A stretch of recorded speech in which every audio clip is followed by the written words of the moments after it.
que muchas veces, no digo que no los tengamos en cuenta, pero tal vez el protagonismo, sobre todo cuando fallece un hijo, es los papás, ¿no? Papá, mamá, y qué rol importante que ocupan los hermanos, ¿no? Así es, Anita, es súper importante hablar de esto, del duelo en los hermanos, porque tal cual dijiste, se le da mucha luz al duelo y al dolor de esos papás, que no es menor, por supuesto, pero sí que los hermanos quedan invisibilizados. Y hay como dos momentos, ¿no? No es lo mismo el duelo en hermanos cuando son pequeños o cuando ya son mayores. Es un duelo del que se habla muy poco, que generalmente no se tiene muy en cuenta porque, como dijimos, el foco está puesto en los papás. Pero esos hermanos muchas veces, te diría que al 100%, son el propósito y el sostén de esos padres, ¿no? El propósito de, bueno, tengo otros hijos que cuidar, entonces, bueno. Muchas veces lo dicen los propios papás, ¿no? Exacto. Dicen, me levanto cada día por mis otros hijos. Exacto. Y demás, ¿no? Entonces, es un rol muy importante y necesario. Yo traje algunas posibilidades, digamos, de pensar qué es lo que pierde ese hermano, ¿no? El hermano pierde a su par contemporáneo, con el que vivió parte de su biografía, sus historias de infancia, también la posibilidad de que podría haber sido él y no su hermano el que fallecía, que eso me parece que es algo hasta natural pensarlo, por más que no se exprese, pero también es esa posibilidad, tranquilamente podría haber sido yo y en vez de mi hermano el que enfermara o no, y muriera directamente. También pierde cómo conocían a sus padres hasta ese momento en que su hermano muere, porque esos papás, tengan la edad que tengan, es un cambio en la vida radical. A unos hasta ese momento y otros después, ¿no? Exacto. Y también, por ejemplo, se pierden rutinas, se pierden roles. Si el hermano que murió fue el mayor, puede perder ese héroe, ¿no? Sí. Ese ejemplo, si es el menor al que yo protegía, ¿sí? Las rutinas con esto, ¿no? Con el registro de las infancias compartidas y el compañero de vida, ¿no? El confidente, el amigo, me parece que eso es algo que por ahí no tenemos tan en cuenta. Claro. Y muchas veces pueden sentir culpa por estar vivos ellos, ¿no?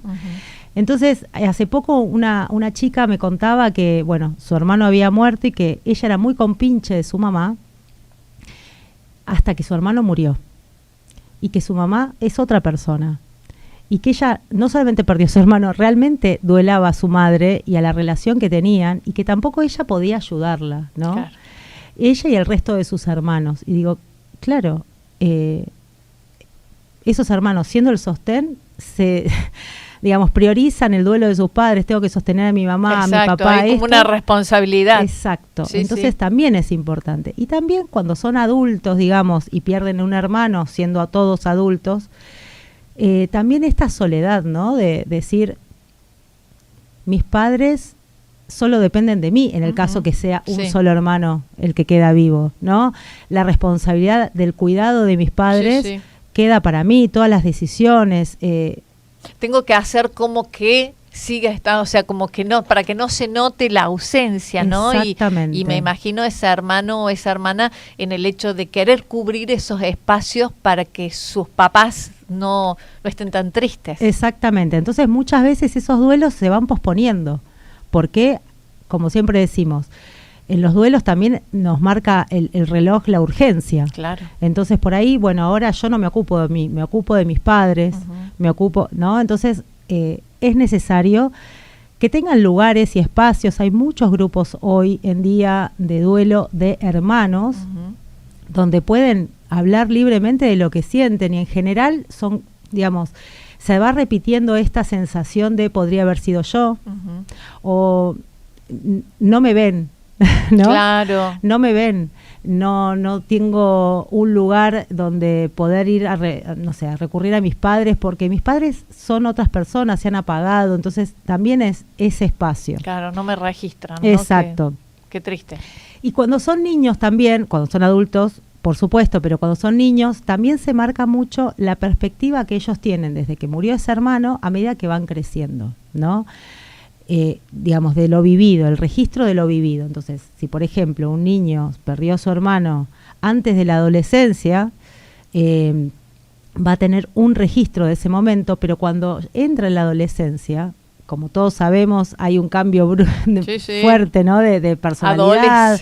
Exacto. Entonces también resignifica la muerte de ese hermano o hermana desde la vivencia siendo adolescente, ¿no? Claro.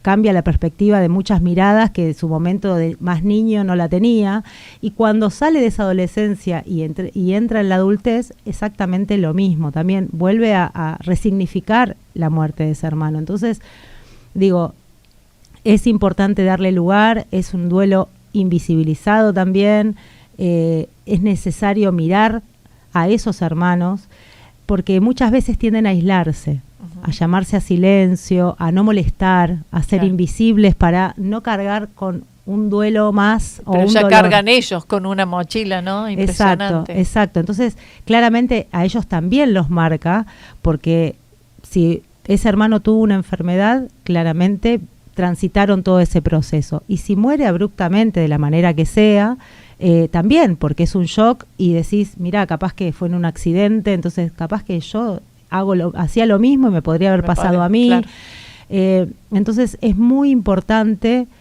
poner la mirada en esos niños o en esos adultos que están también sosteniendo a unos padres. Muchas veces se dice, no hay nombre para la pérdida de un hijo. Tal cual. ¿Y hay nombre para la pérdida de hermanos? Claro, tampoco. Entonces eso, ¿no? Muchas veces estamos habituados a hablar de que mueren primero los mayores y mueren de viejitos. Una ley natural. Exacto. Pero cuando empiezan a morir nuestros pares, o por ahí somos el último hermano de toda la familia, ¿no? El que queda vivo. También es un proceso fuerte, claro. Porque bueno, se fueron yendo nuestros padres, los hermanos, pero ya cuando quedan dos y ya muere uno y queda uno solo, también es un proceso, es como el que cierra la historia de esa parte de la familia. Claro. ¿No? Entonces, ese registro compartido de anécdotas de la infancia, de complicidad, de protección incluso, que claro. Pasa mucho entre hermanos, sobre todo cuando son pequeños. Y también puede pasar que por ahí en la adultez son hermanos que ya por ahí no tenían tanta relación, claro. Y eso no significa que por las diferencias no haya ahí una culpa, una sensación de pendiente, ¿no? De que lo que no se habló. O sea, de una u otra manera, teniendo una gran relación o no teniéndola, hay una historia fuerte que se cierra ahí y que necesita ser mirada. Tal cual. Y uno piensa, como vos recién mencionabas, si además a una pérdida de un hermano uno le suma que hubiera diferencias significativas. Exacto. O hasta peleas y esta no relación, ¿no? Exacto. Me imagino que, bueno, eso también debe ser un saldo negativo totalmente para la persona que queda. Claro, es un peso más a la mochila. Claro, entonces, lo que siempre intentamos decir en este espacio es, bueno, todos tenemos peso en la mochila, ¿no? Por supuesto. Pero el hecho de hablarlo hace que se aliviane un poco. Entonces, me parece que la idea también de vivir es vivir lo más liviano posible, desde lo material hasta lo emocional. Seguro. Y las cuentas pendientes son ahí un peso importante, sí, que necesita ser mirado y trabajado. En los grupos de duelo, es muy interesante los grupos de duelo porque siempre hablamos de los pares y esto que traemos siempre el grupo Renacer, sí, ¿no? Claro. También, ¿no? Desde este lugar horizontal donde todos nos acompañamos y somos necesarios para el otro, así como los otros para nosotros. En este grupo de hermanos es exactamente lo mismo y además, también se proponen rituales, también hay otra parte necesaria también para cerrar esa historia, porque decís, bueno, mi hermano se murió y me llevaba re mal y ya no tengo chance de... Claro.